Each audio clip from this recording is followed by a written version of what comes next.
Dans une petite ville nichée à la lisière de Marseille, où le Mistral soufflait doucement sur les ruelles pavées et les façades ocres des vieux immeubles, la vie suivait un rythme paisible, bercé par l'odeur du sel marin et des bouquets de lavande vendus sur le marché.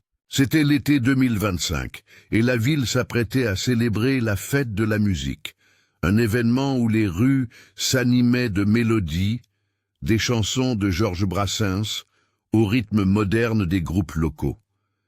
Les habitants, jeunes et vieux, se préparaient à danser sous les platanes, à partager des verres de pastis frais et à savourer des assiettes de bouillabaisse fumante, le plat emblématique de la région. Pourtant, sous cette apparente légèreté, une tension discrète planait, comme une ombre que personne ne voyait encore. Julien Dubois, un garçon de 17 ans, marchait dans ces rues avec une démarche assurée, bien que son apparence trahissait sa condition modeste. Ses vêtements étaient usés, un jean délavé, rapiécé aux genoux, un t-shirt gris dont le col s'effilochait et un vieux bonnet kaki, hérité de son grand-père, qui tombait légèrement sur ses yeux noisettes. Julien n'avait pas l'allure des jeunes qui paradaient avec des baskets neuves ou des chemises bien repassées. Il vivait dans un quartier populaire, dans un petit appartement au-dessus d'une boulangerie où sa mère, Marie, travaillait, de l'aube au crépuscule, pour joindre les deux bouts. Son père était parti quand il était petit, et Julien avait grandi avec les histoires de son grand-père, Antoine, un ancien résistant qui avait combattu pendant la Seconde Guerre mondiale. Ces récits de courage, de stratégie et de sacrifice avaient forgé en Julien une passion pour l'histoire militaire, bien qu'il n'ait jamais eu les moyens de poursuivre des études ou de rêver d'une carrière dans l'armée. Ce matin-là, Julien se dirigeait vers la place centrale de la ville, où les préparatifs de la fête de la musique battaient leur plein. Des guirlandes colorées s'étendaient d'un lampadaire à l'autre, et les musiciens accordaient leurs instruments sous les regards curieux des passants. Julien, son bonnet enfoncé sur la tête, s'arrêta près d'un étal où Madame Claire, une vieille femme aux cheveux argentés, vendait des fougasses dorées, encore chaudes du four. « Tiens, Julien, prends-en une. C'est pour toi, » dit-elle avec un sourire. Julien, gêné, fouilla dans ses poches, mais elle insista. « Pas d'argent entre nous, petit. Tu me rappelles mon fils quand il avait ton âge. » Il la remercia d'un hochement de tête et mordit dans la fougasse, savourant le goût d'huile d'olive et d'herbe de Provence.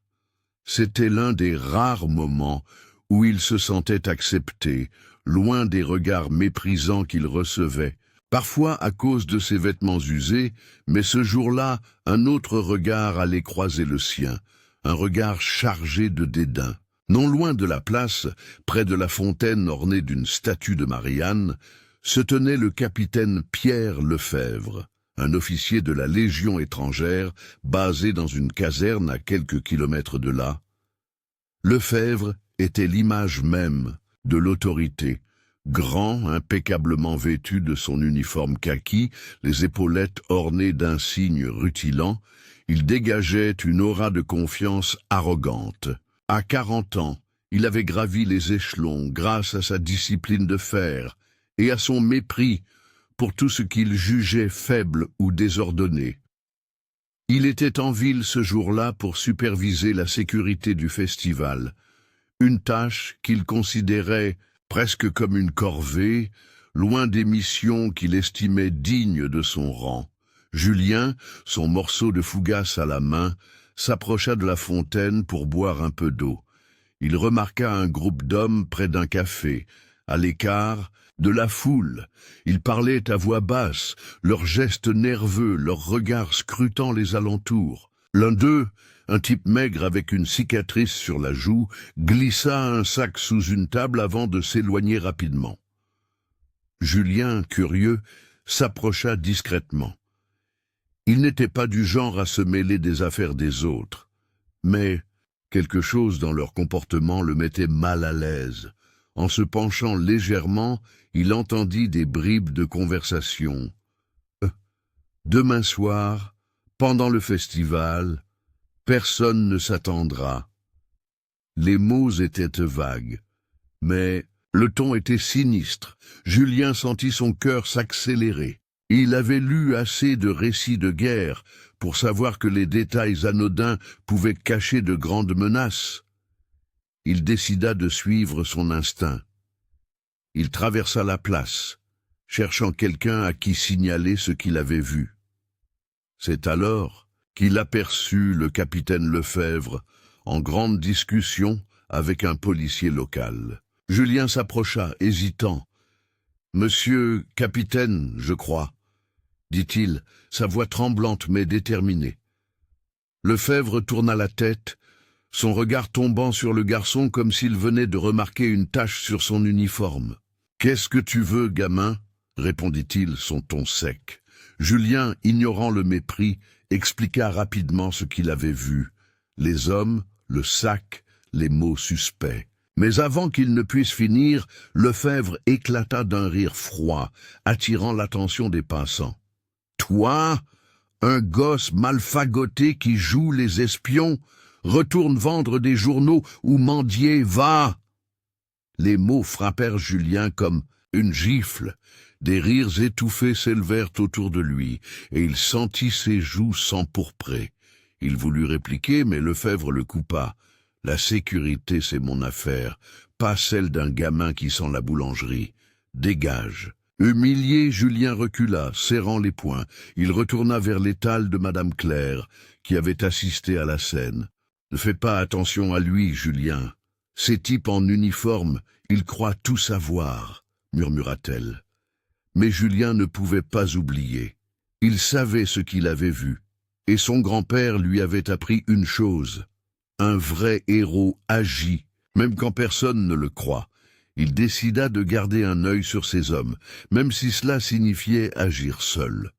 Le soir venu, la fête de la musique transforma la ville en un tourbillon de sons et de lumière. Des accordéonistes jouaient des airs traditionnels provençaux. Des groupes de rock faisaient vibrer les adolescents, et les odeurs de panis et de soca flottaient dans l'air. Julien, toujours en alerte, se mêla à la foule, son bonnet enfoncé sur la tête. Il repéra à nouveau l'homme à la cicatrice, cette fois près d'un vieux entrepôt à l'écart du festival. En s'approchant, il vit d'autres silhouettes, des sacs empilés dans l'ombre, et entendit un mot qui lui glaça le sang, « explosif ». Son pouls s'emballa. Il n'avait pas de preuves concrètes, mais il savait qu'il devait agir. Il retourna vers la place, cherchant désespérément quelqu'un qui l'écouterait. Mais la foule était trop absorbée par la fête, et Lefebvre, toujours posté près de la fontaine, semblait plus intéressé par son propre prestige que par les avertissements d'un garçon. Julien passa la soirée à observer, notant chaque détail, les visages des hommes, leurs mouvements, les endroits où ils se retrouvaient. Il griffonna des notes sur un bout de papier qu'il gardait dans sa poche, comme un détective improvisé. À minuit, alors que les premières notes d'une vieille chanson de Charles Aznavour résonnaient, il sentit que le danger était imminent. Il retourna voir Lefebvre, déterminé à être entendu. « Capitaine, je vous en prie, écoutez-moi, il prépare quelque chose, je les ai vus près de l'entrepôt » cria-t-il, attirant à nouveau les regards. Lefebvre, agacé, le repoussa. « Tu commences à m'énerver, gamin. Si tu continues, je te fais arrêter pour trouble à l'ordre public. » Cette fois, les rires furent plus forts, et Julien sentit une colère sourde monter en lui. Mais il ne céda pas. Il savait que le temps pressait. Alors que la nuit avançait, un incident mineur éclata près de l'entrepôt. Un feu de poubelle, rapidement éteint par les pompiers. Pour la plupart des gens, ce n'était rien d'autre qu'un accident. Mais Julien, tapi dans l'ombre, vit l'homme à la cicatrice s'éloigner précipitamment. Il comprit que ce n'était pas un accident, mais un test. Quelque chose de plus grand se préparait. Il rentra chez lui à l'aube, épuisé, mais résolu. Dans son petit appartement, il s'assit à la table de la cuisine, sous la lumière vacillante d'une ampoule, et relut ses notes. Les histoires de son grand-père résonnaient dans sa tête, des hommes ordinaires qui, face au danger, avaient choisi de se battre, même sans armes, même sans soutien. Julien savait qu'il n'était qu'un garçon mal vêtu, mais il n'allait pas abandonner. Demain, il trouverait un moyen d'agir, avec ou sans l'aide de Lefebvre.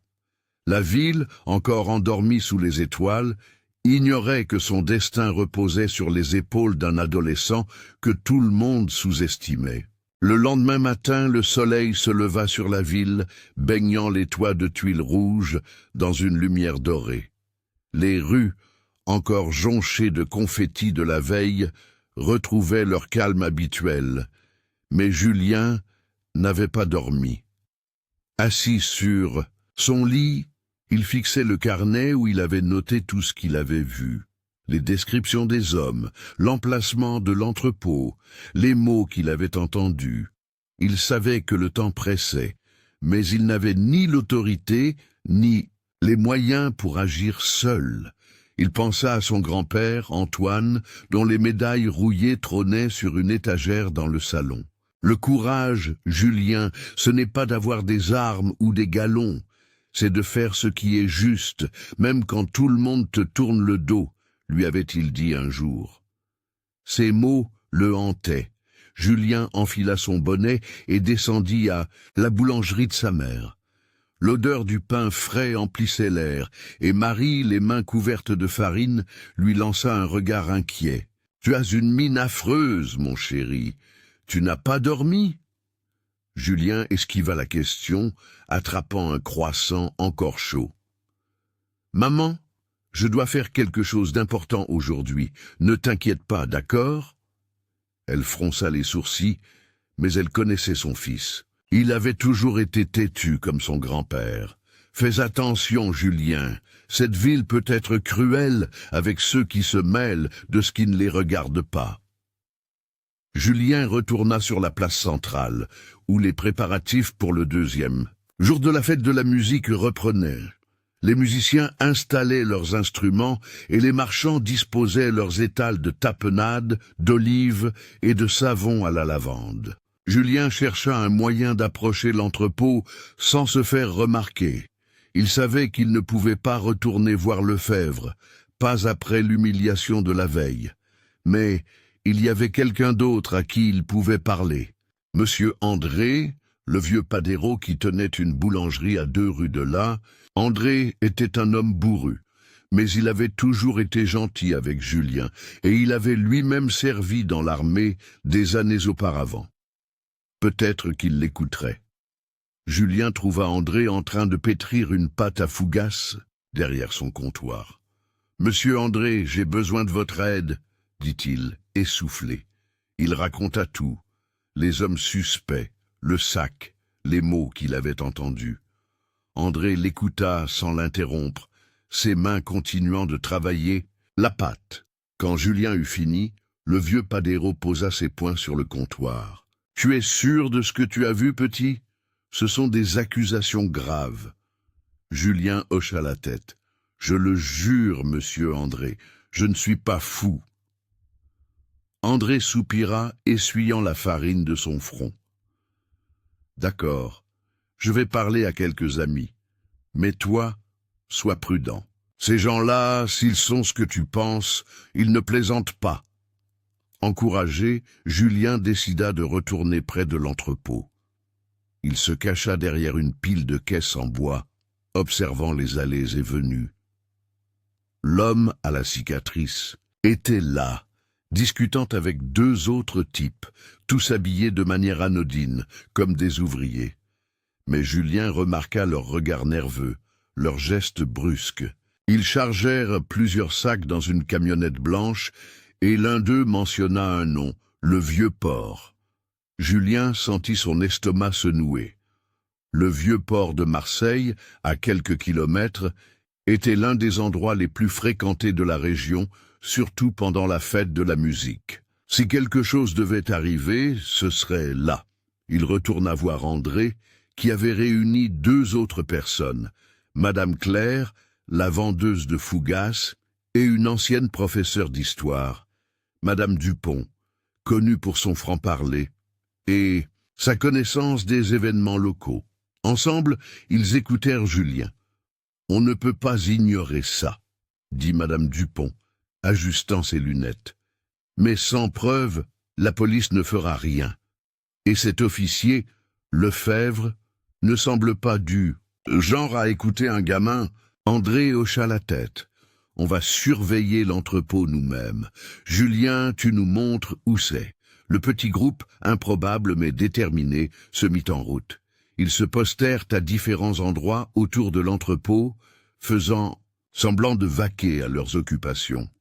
Julien, caché près d'un vieux mur couvert de lierre, vit l'homme à la cicatrice sortir à nouveau, cette fois avec un appareil qui ressemblait à un talkie-walkie. Il parlait à voix basse, mais Julien capta quelques mots. « Ce soir, quand la foule sera là. » Il sentit un frisson lui parcourir l'échine.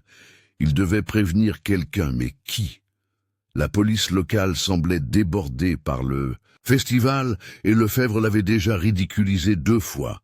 Alors que le soleil déclinait, la ville s'animait à nouveau. Les rues s'emplissaient de musique, de rires et de l'odeur des grillades. Julien, André, Claire et Madame Dupont se retrouvèrent sur la place. « On ne peut pas attendre, » dit Julien, sa voix tremblante mais ferme. « Ils vont agir ce soir ?» André posa une main sur son épaule. « Tu as du cran, petit, on va trouver un moyen. » Mais avant qu'ils ne puissent élaborer un plan, une explosion retentit au loin, près du port. Ce n'était pas une détonation massive, mais assez forte pour faire taire la musique pendant un instant. La foule s'immobilisa, confuse, avant que la panique ne commence à se répandre. Julien courut vers le son cœur battant à tout rompre. Il arriva près du port où une épaisse fumée s'élevait d'une ruelle adjacente. Les gens criaient, fuyant dans toutes les directions. Il vit l'homme à la cicatrice disparaître dans la foule, un sourire sinistre sur le visage. Julien comprit que ce n'était qu'un avertissement, un prélude à quelque chose de bien plus grave. Il chercha Lefebvre des yeux, espérant qu'il était là, mais l'officier était introuvable. La ville, plongée dans le chaos, semblait abandonnée par ceux qui auraient dû la protéger. Julien retourna vers André et les autres, le souffle court. « C'est eux, ils ont commencé. » Madame Dupont, pâle mais déterminée, attrapa son bras. « On ne peut pas les laisser continuer. Julien, tu connais ces rues mieux que quiconque. Qu'est-ce qu'on fait ?» Julien, pour la première fois, sentit le poids de la responsabilité sur ses épaules.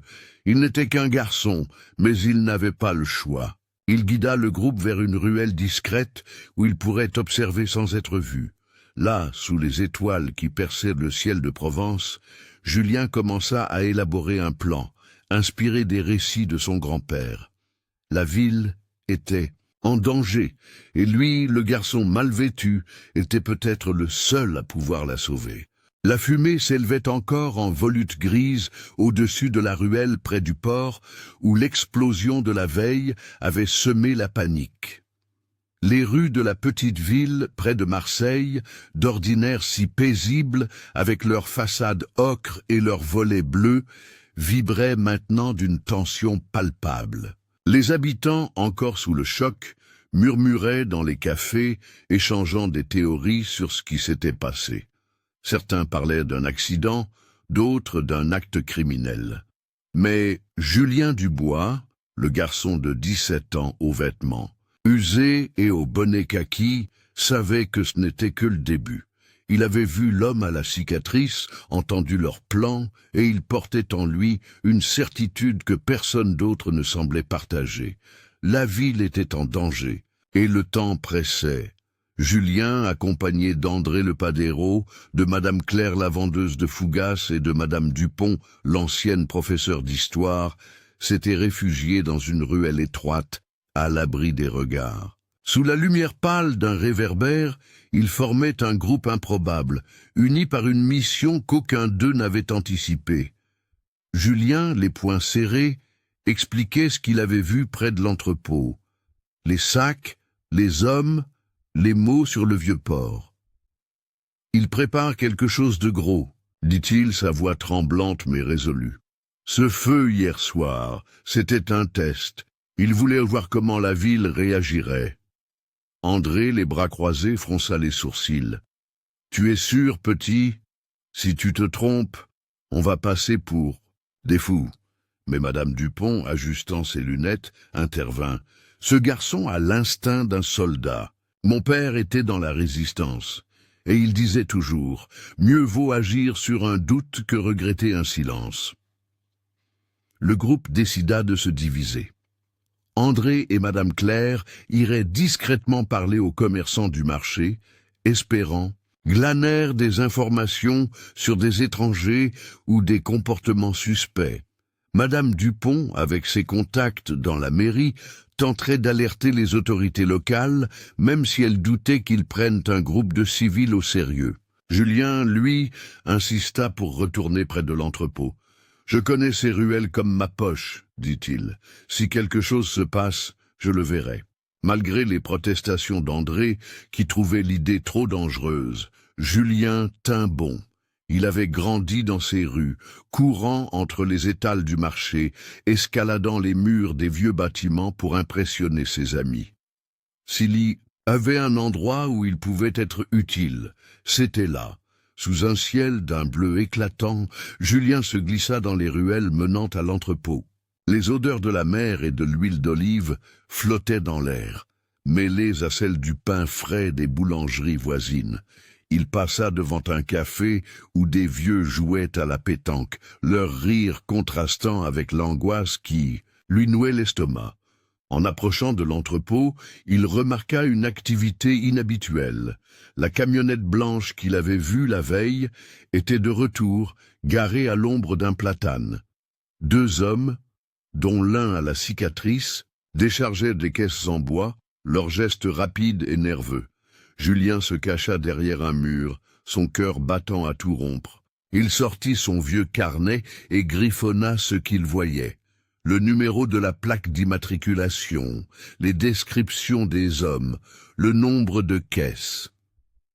Il ne savait pas encore ce qu'elles contenaient, mais il était certain que ce n'était pas innocent.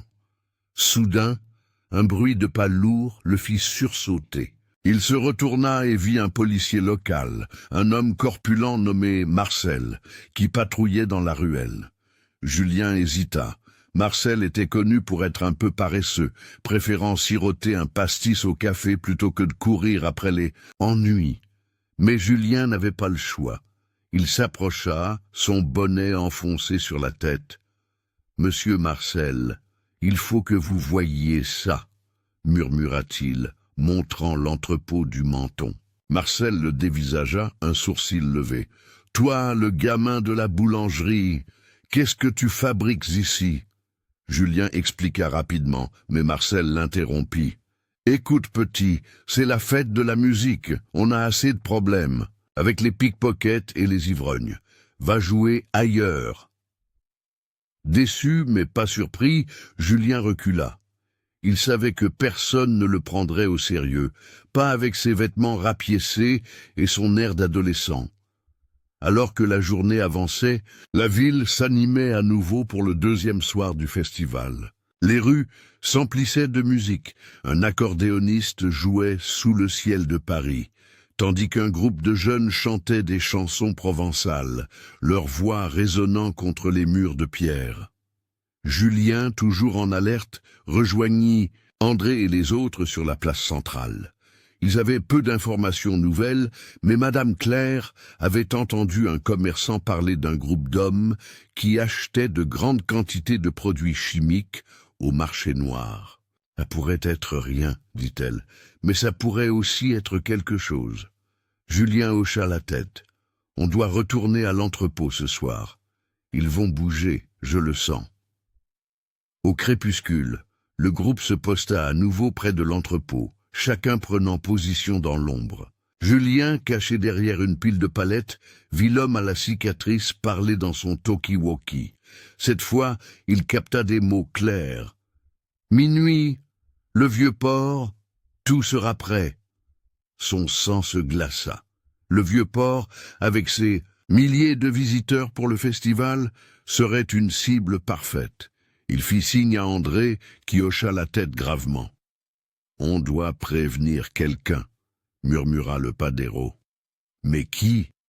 Cet officier, Lefebvre, ne t'écoutera pas. » Julien serra les dents. « Alors on va devoir agir nous-mêmes. » À ce moment-là, un cri déchira l'air.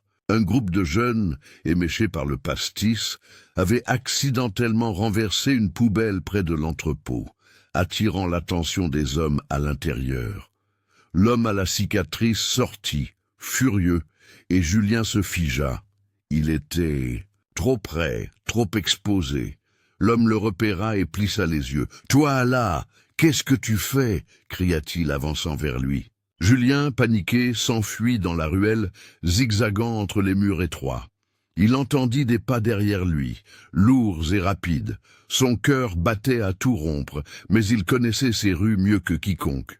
Il tourna dans une impasse, escalada un mur couvert de lierre et se cacha sur un toit bas, retenant son souffle. L'homme à la cicatrice passa en courant, jurant dans une langue que Julien ne comprenait pas. Quand il fut sûr d'être en sécurité, Julien redescendit et retrouva le groupe. « Ils savent que quelqu'un les observe, » dit-il, essoufflé. Madame Dupont posa une main sur son épaule. « Tu as été courageux, Julien, mais maintenant, ils vont être encore plus prudents. » André grogna. « On n'a pas les moyens de se battre contre des criminels. Il faut la police, ou mieux, l'armée. » Mais Julien secoua la tête. « La police ne m'écoute pas, et Lefebvre me prend pour un idiot. On doit trouver des preuves, quelque chose de concret. » Ils décidèrent de retourner à l'entrepôt, une dernière fois avant minuit. Julien, armé de son courage et de son carnet, guida le groupe à travers les ruelles sombres. La musique du festival résonnait au loin, un contraste étrange avec la tension qui les enveloppait. En approchant de l'entrepôt, ils virent la camionnette partir, suivie d'une voiture noire. Julien nota les plaques d'immatriculation, mais il savait que cela ne suffirait pas. Il devait voir ce qu'il y avait dans ces caisses. Profitant d'un moment où l'entrepôt semblait désert, il se glissa à l'intérieur, le cœur battant. L'odeur d'huile et de métal emplissait l'air. Dans un coin, il trouva une caisse entr'ouverte. À l'intérieur, des fils, des boîtiers électroniques et ce qui ressemblait à des explosifs artisanaux. Il prit une photo avec son vieux téléphone, priant pour que l'image soit claire. Mais avant qu'il ne puisse sortir, une lumière s'alluma. L'homme à la cicatrice était là, un sourire cruel sur le visage. « Tu es vraiment curieux, gamin, » dit-il, s'approchant lentement. Julien, dos au mur, sentit la peur l'envahir. Mais il pensa à son grand-père, à ses histoires de résistance, et il sut qu'il ne pouvait pas abandonner. Pas maintenant. Pas. Julien, coincé dans l'entrepôt, sentit son cœur cogner contre sa poitrine. L'homme à la cicatrice avançait, son ombre s'étirant sur le sol poussiéreux. « Tu crois que tu peux jouer les héros, petit ?» dit-il, sa voix rauque et menaçante. Julien, dos au mur, chercha une issue du regard. Les caisses empilées formaient un labyrinthe, et la porte par laquelle il était entré semblait à des kilomètres. Mais il n'était pas seul. Dehors, André, Madame Claire et Madame Dupont attendaient, et il savait qu'il devait gagner du temps. « Je ne veux rien de vous, » balbutia Julien, feignant la peur pour détourner l'attention. « Je me suis perdu, c'est tout. » L'homme ricana, s'approchant encore. « Perdu. Avec un carnet plein de notes et un téléphone qui prend des photos. » Il tendit la main. « Donne-moi ça. » Julien serra son téléphone dans sa poche, son esprit tournant à toute vitesse. Il se souvenait des récits de son grand-père, Dans la résistance, les combattants utilisaient tout ce qu'ils avaient sous la main pour s'en sortir. Il repéra une pile de caisses instables à sa gauche. D'un mouvement rapide, il donna un coup de pied dedans, faisant basculer une caisse sur l'homme, qui jura en reculant. Julien profita de la confusion pour courir vers la porte. Il entendit des cris derrière lui, mais il ne se retourna pas. Il dévala la ruelle, zigzagant entre les murs, jusqu'à rejoindre André et les autres, cachés près d'un vieux figuier. « Eux m'ont vu » halta-t-il, montrant la photo floue sur son téléphone. « Des explosifs, dans l'entrepôt. » Madame Dupont pâlit. « Mon Dieu, Julien, c'est grave. Il faut prévenir quelqu'un maintenant. » Mais André secoua la tête. « La police ne bougera pas sans preuve solide, et cette photo ne suffira pas. Quant à Lefebvre... » Il n'eut pas besoin de finir sa phrase. Ils savaient tous que le capitaine ne prendrait pas Julien au sérieux. Le groupe se replia dans la boulangerie d'André, où l'odeur du pain frais contrastait avec la gravité de leur discussion. Julien posa son carnet sur le comptoir, montrant ses notes. Ils ont parlé du vieux port à minuit. On doit y aller. Madame Claire, les mains tremblantes, protesta. « On n'est pas des soldats, Julien. On est des boulangers, des professeurs, des vendeuses. » Mais Madame Dupont, les yeux brillants, répondit « Et pourtant, pendant la guerre, des gens comme nous ont résisté. On ne peut pas laisser ce garçon agir seul. » Ils élaborèrent un plan. Julien guiderait un petit groupe jusqu'au vieux port, où il surveillerait les mouvements suspects. André et Madame Claire resteraient en temps arrière, prêts à alerter les autorités si nécessaire. Madame Dupont, avec son passé de professeur, rédigea une note détaillée à l'intention de la mairie, décrivant ce que Julien avait vu, au cas où il ne reviendrait pas. Julien, lui, ne pensait qu'à une chose, empêcher ce qui se préparait. Il enfila son bonnet, plus déterminé que jamais. Mon grand-père disait que le courage, c'est de continuer même quand on a peur. Je ne vais pas m'arrêter maintenant. Le vieux port était un tourbillon de vie ce soir-là. Les quais scintillaient sous les lumières des lampadaires, et la foule dansait au son d'un groupe de musiciens jouant des chansons de Jacques Brel. Les odeurs de poissons grillés et de soca emplissaient l'air, et les rires des enfants se mêlaient aux conversations animées des adultes. Mais Julien, accompagné de Madame Dupont et de deux jeunes du quartier, Karim et Sophie, scrutait la foule avec vigilance. Karim, un garçon de 16 ans au sourire malicieux, connaissait le port comme Julien connaissait les ruelles. Sophie, une étudiante en art, avait insisté pour venir, disant qu'elle ne pouvait pas rester les bras croisés. Ensemble, ils formaient une équipe improbable, mais unie par un but commun. Ils repérèrent la camionnette blanche près d'un quai isolé, à l'écart de la foule. Julien fit signe aux autres de rester en arrière et s'approcha, se cachant derrière des caisses de poissons. Il vit l'homme à la cicatrice et deux autres discutant à voix basse. Ils déchargeaient des sacs, les posant près d'un bateau amarré. Julien sentit son estomac se nouer. Il ne savait pas ce que contenaient les sacs, mais il imaginait le pire. Il murmura à Karim, « Va chercher André, dis-lui qu'on a trouvé quelque chose. » Karim hocha la tête et disparut dans la foule. Soudain, une voix retentit derrière Julien.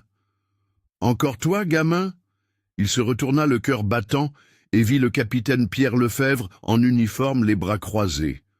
Son visage était un mélange d'agacement et de mépris. « Qu'est-ce que tu fais ici à espionner comme un voleur ?» Julien, malgré la peur, tint bon. « Capitaine, écoutez-moi, juste une fois. Ces hommes, là-bas, ils préparent quelque chose. J'ai vu des explosifs. Ils vont frapper ce soir, ici, au port. » Lefebvre éclata de rire, attirant l'attention des passants. « Des explosifs? Toi, un gosse en haillons? Tu crois que... Tu sais mieux que moi ce qui se passe. » Il se tourna vers un de ses hommes. « Emmenez-le, qu'il arrête de semer la panique. Avant que Julien ne puisse protester, un soldat l'attrapa par le bras. Mais Madame Dupont intervint. Sa voix ferme. « Capitaine, ce garçon a vu des choses que vous ignorez. Vous feriez mieux de l'écouter avant qu'il ne soit trop tard. » Lefebvre la dévisagea, surpris par son audace, mais il ne céda pas. « Madame, retournez à vos livres d'histoire. La sécurité, c'est mon domaine. » Il fit un signe, et le soldat commença à entraîner Julien. Mais à cet instant, une nouvelle explosion retentit, plus forte que la précédente, près du quai où la camionnette était garée. La foule hurla, courant dans toutes les directions. Julien se dégagea et courut vers le chaos, ignorant les cris de Lefebvre. Il vit l'homme à la cicatrice s'enfuir, laissant derrière lui un sac fumant. Julien, sans réfléchir, plongea sur le sac, arrachant les fils qu'il pouvait voir. Il n'était pas un expert, mais il avait lu assez de livres sur les explosifs pour savoir qu'un fil mal coupé pouvait tout déclencher. Ses mains tremblaient, mais il continua, sous les regards horrifiés de la foule. Madame Dupont et Sophie le rejoignirent, essayant de calmer les gens autour. Karim revint avec André, qui portait un vieux couteau de cuisine. « Coupe ici !» cria Julien, montrant un fil rouge. André, sans poser de questions, trancha le fil. Le sac cessa de fumer, et un silence tendu s'installa.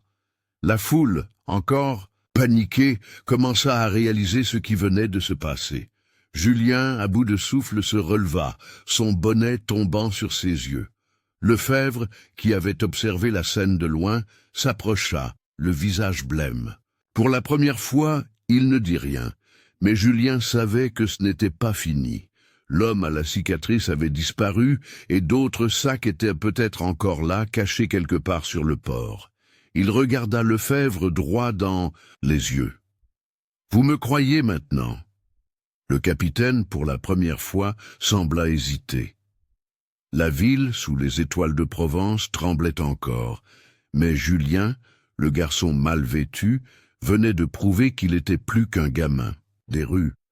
La nuit n'était pas terminée, et le pire était peut-être encore à venir. La fumée s'élevait encore en volutes grises au-dessus de la ruelle près du port, où l'explosion de la veille avait semé la panique. Les rues de la petite ville, près de Marseille, d'ordinaire si paisibles, avec leurs façades ocre et leurs volets bleus, vibraient maintenant d'une tension palpable. Les habitants, encore sous le choc, murmuraient dans les cafés, échangeant des théories sur ce qui s'était passé. Certains parlaient d'un accident, d'autres d'un acte criminel. Mais Julien Dubois, le garçon de 17 ans aux vêtements, usé et au bonnet kaki, savait que ce n'était que le début. Il avait vu l'homme à la cicatrice, entendu leurs plans, et il portait en lui une certitude que personne d'autre ne semblait partager. La ville était en danger, et le temps pressait. Julien, accompagné d'André le Padero, de Madame Claire la vendeuse de Fougas et de Madame Dupont, l'ancienne professeure d'histoire, s'était réfugié dans une ruelle étroite, à l'abri des regards. Sous la lumière pâle d'un réverbère, ils formaient un groupe improbable, uni par une mission qu'aucun d'eux n'avait anticipée. Julien, les poings serrés, expliquait ce qu'il avait vu près de l'entrepôt. Les sacs, les hommes, les mots sur le vieux port. « Il prépare quelque chose de gros », dit-il, sa voix tremblante mais résolue. « Ce feu hier soir, c'était un test. Il voulait voir comment la ville réagirait. » André, les bras croisés, fronça les sourcils. « Tu es sûr, petit? Si tu te trompes, on va passer pour des fous. » Mais Madame Dupont, ajustant ses lunettes, intervint. « Ce garçon a l'instinct d'un soldat. Mon père était dans la résistance. Et il disait toujours, mieux vaut agir sur un doute que regretter un silence. » Le groupe décida de se diviser. André et Madame Claire iraient discrètement parler aux commerçants du marché, espérant, glanèrent des informations sur des étrangers ou des comportements suspects. Madame Dupont, avec ses contacts dans la mairie, tenterait d'alerter les autorités locales, même si elles doutaient qu'ils prennent un groupe de civils au sérieux. Julien, lui, insista pour retourner près de l'entrepôt. « Je connais ces ruelles comme ma poche, dit-il. Si quelque chose se passe, je le verrai. » Malgré les protestations d'André, qui trouvait l'idée trop dangereuse, Julien tint bon. Il avait grandi dans ces rues, courant entre les étals du marché, escaladant les murs des vieux bâtiments pour impressionner ses amis. S'il avait un endroit où il pouvait être utile, c'était là. Sous un ciel d'un bleu éclatant, Julien se glissa dans les ruelles menant à l'entrepôt. Les odeurs de la mer et de l'huile d'olive flottaient dans l'air, mêlées à celles du pain frais des boulangeries voisines. Il passa devant un café où des vieux jouaient à la pétanque, leur rire contrastant avec l'angoisse qui lui nouait l'estomac. En approchant de l'entrepôt, il remarqua une activité inhabituelle. La camionnette blanche qu'il avait vue la veille était de retour, garée à l'ombre d'un platane. Deux hommes, dont l'un à la cicatrice, déchargeaient des caisses en bois, leurs gestes rapides et nerveux. Julien se cacha derrière un mur, son cœur battant à tout rompre. Il sortit son vieux carnet et griffonna ce qu'il voyait. Le numéro de la plaque d'immatriculation, les descriptions des hommes, le nombre de caisses. Il ne savait pas encore ce qu'elles contenaient, mais il était certain que ce n'était pas innocent. Soudain, un bruit de pas lourd le fit sursauter. Il se retourna et vit un policier local, un homme corpulent nommé Marcel, qui patrouillait dans la ruelle. Julien hésita.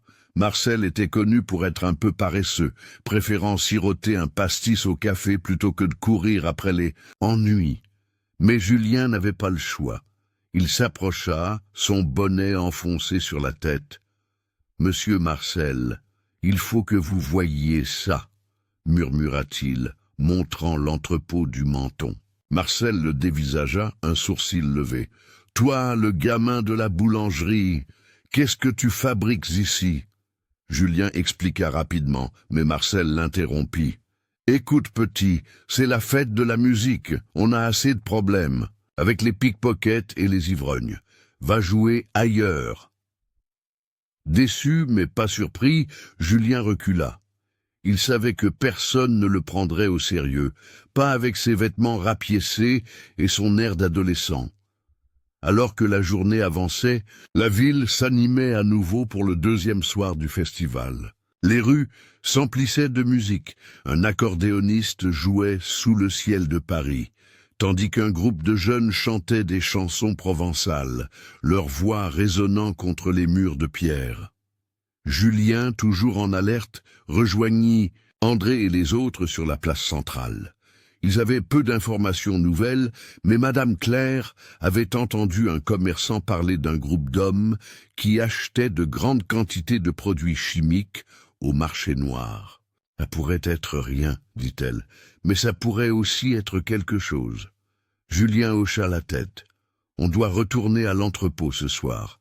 Ils vont bouger, je le sens. » Au crépuscule, le groupe se posta à nouveau près de l'entrepôt, chacun prenant position dans l'ombre. Julien, caché derrière une pile de palettes, vit l'homme à la cicatrice parler dans son talkie-walkie. Cette fois, il capta des mots clairs. « Minuit, le vieux port, tout sera prêt. » Son sang se glaça. Le vieux port, avec ses milliers de visiteurs pour le festival, serait une cible parfaite. Il fit signe à André, qui hocha la tête gravement. « On doit prévenir quelqu'un, » murmura le padero. « Mais qui ? Cet officier, Lefebvre, ne t'écoutera pas. » Julien serra les dents. « Alors on va devoir agir nous-mêmes. » À ce moment-là, un cri déchira l'air. Un groupe de jeunes, éméchés par le pastis, avait accidentellement renversé une poubelle près de l'entrepôt, attirant l'attention des hommes à l'intérieur. L'homme à la cicatrice sortit, furieux, et Julien se figea. Il était trop près, trop exposé. L'homme le repéra et plissa les yeux. « Toi là, qu'est-ce que tu fais ?» cria-t-il avançant vers lui. Julien, paniqué, s'enfuit dans la ruelle, zigzagant entre les murs étroits. Il entendit des pas derrière lui, lourds et rapides. Son cœur battait à tout rompre, mais il connaissait ces rues mieux que quiconque. Il tourna dans une impasse, escalada un mur couvert de lierre et se cacha sur un toit bas, retenant son souffle. L'homme à la cicatrice passa en courant, jurant dans une langue que Julien ne comprenait pas. Quand il fut sûr d'être en sécurité, Julien redescendit et retrouva le groupe. « Ils savent que quelqu'un les observe, » dit-il, essoufflé. Madame Dupont posa une main sur son épaule. « Tu as été courageux, Julien, mais maintenant, ils vont être encore plus prudents. » André grogna. « On n'a pas les moyens de se battre contre des criminels. Il faut la police, ou mieux, l'armée. » Mais Julien secoua la tête. « La police ne m'écoute pas, et Lefebvre me prend pour un idiot. On doit trouver des preuves, quelque chose de concret. » Ils décidèrent de retourner à l'entrepôt, une dernière fois avant minuit. Julien, armé de son courage et de son carnet, guida le groupe à travers les ruelles sombres. La musique du festival résonnait au loin, un contraste étrange avec la tension qui les enveloppait.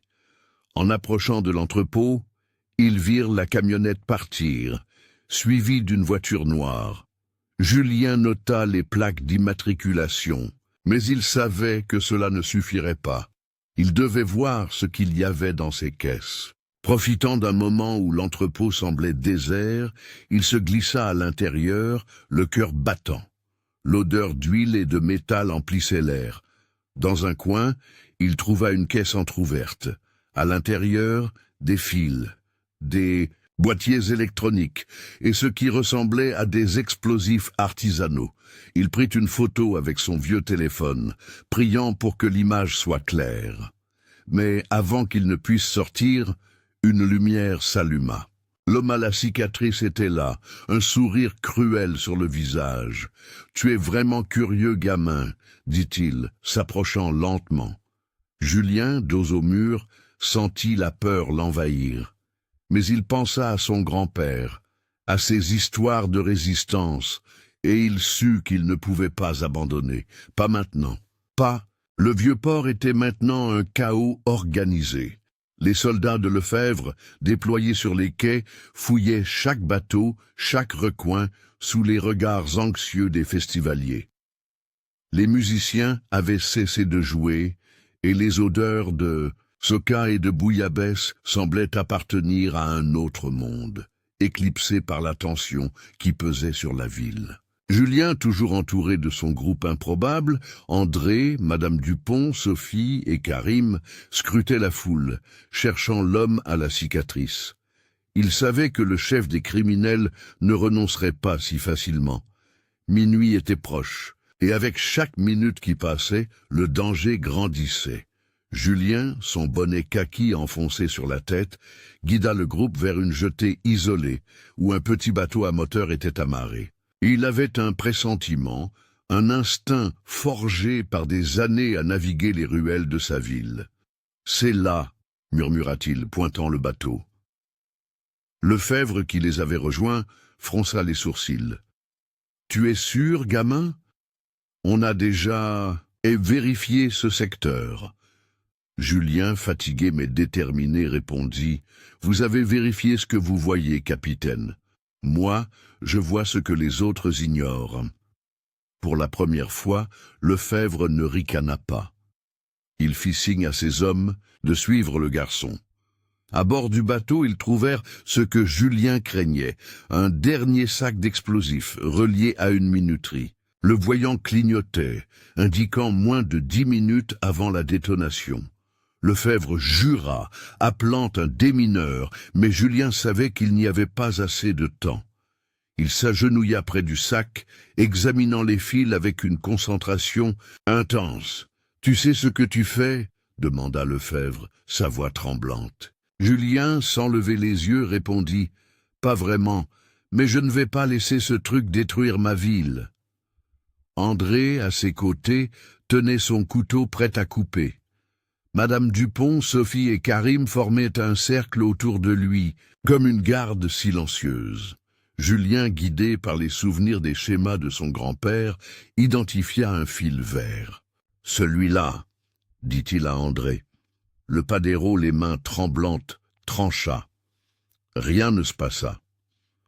Le voyant continuait de clignoter. Julien sentit la panique monter, mais il se força à rester calme.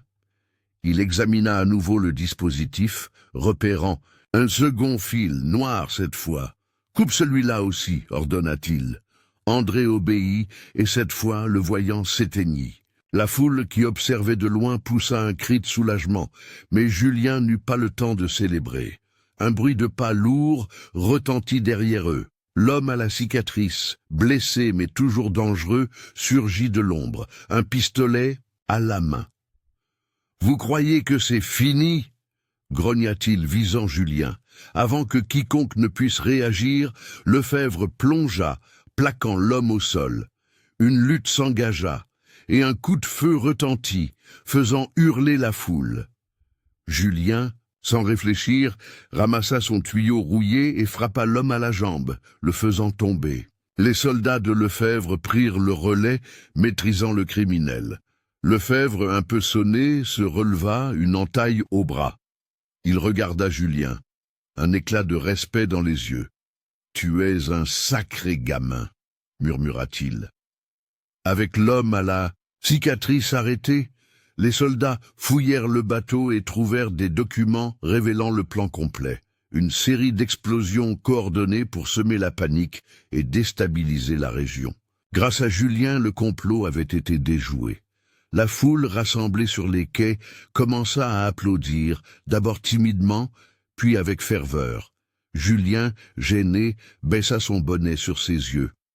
André, Madame Dupont, Sophie et Karim l'entourèrent, fiers comme une famille. Le lendemain, la ville s'éveilla sous un soleil éclatant. Les journaux locaux titraient sur le héros improbable de Marseille, un garçon mal vêtu qui avait sauvé le vieux port. Lors d'une cérémonie sur la place centrale, près de la fontaine de Marianne, Lefebvre, le bras en écharpe, s'avança. Vers Julien, la foule, réunie pour l'occasion, retenait son souffle. « Julien Dubois, dit l'officier, sa voix claire, j'ai jugé trop vite. Tu m'as prouvé que le courage ne se mesure pas à l'uniforme ou à l'apparence. Ô tout, nom de la ville, je te demande pardon. » Il tendit la main et Julien, après un instant d'hésitation, la serra. Les applaudissements éclatèrent, mêlés de cris de joie et de chansons provençales. Julien rentra chez lui, où sa mère, Marie, l'attendait, les larmes aux yeux. « Je savais que tu avais l'âme de ton grand-père, » murmura-t-elle, l'enlaçant. Dans leur petit appartement, au-dessus de la boulangerie, Julien posa son bonnet sur l'étagère, à côté des médailles d'Antoine. Il n'était qu'un garçon des rues, mais il avait prouvé que le courage pouvait naître n'importe où, même dans un cœur jugé insignifiant. Les jours suivants, la ville retrouva son rythme. Les cafés rouvrirent, les musiciens reprirent leurs chansons, et l'odeur de la bouillabaisse flotta à nouveau dans l'air.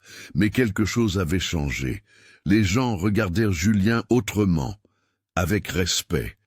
Et Lefebvre, dans sa caserne, repensait à ce garçon qui lui avait donné une leçon d'humilité. Dans les rues de Marseille, on murmurait une vérité ancienne, forgée dans les combats d'autrefois. Un héros n'a pas besoin d'un uniforme, seulement d'un cœur prêt à se battre pour ce qui est juste. Et Julien, avec son bonnet kaki et ses vêtements usés, avait rappelé à tous que l'héroïsme véritable ne se mesure pas à l'apparence mais à l'âme.